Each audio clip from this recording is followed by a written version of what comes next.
Hi అండి, welcome back to our channel Radhaveeru vlogs. ఈరోజు మీకు ఒక కిచెన్ టిప్ అయితే చెప్పబోతున్నానండి. ఏమిటంటారా, కిచెన్లో సరుకులు సర్దుకున్న తర్వాత ఇలా కొంత అయితే ప్యాకెట్లు మిగిలిపోతాయి కదండి. మనం నార్మల్గా మడత పెట్టి పక్కన పెట్టేసుకుంటాం. ఎప్పుడన్నా తీసుకోవాలన్నప్పుడు బై మిస్టేక్ జారిపడిన కింద ఒలికిపోతూ ఉంటాయి. నెక్స్ట్ గాలి ఆడినా కానీ అవి పాడైపోతూ ఉంటాయి. అలాంటప్పుడు ఈ బెస్ట్ టిప్ అయితే మనకి చాలా బాగా యూజ్ అవుతుందండి.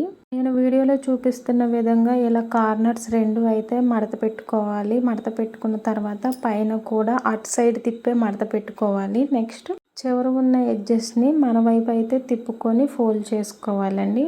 నేను ఎగ్జాంపుల్ కోసం ఇంకో 2 ప్యాకెట్స్ అయితే ఫోల్డ్ చేసి చూపిస్తున్నాను. ఫోల్డ్ చేయటం వల్ల గాలి లోపలికి వెళ్ళదు, ఆ లోపల ఉన్న ఐటెం కూడా పాడవదు. మన చేయి జారి కింద పడినా కానీ ఒలికి పడదు అనమాట. చూడండి, చాలా గట్టిగా ఉంటుంది.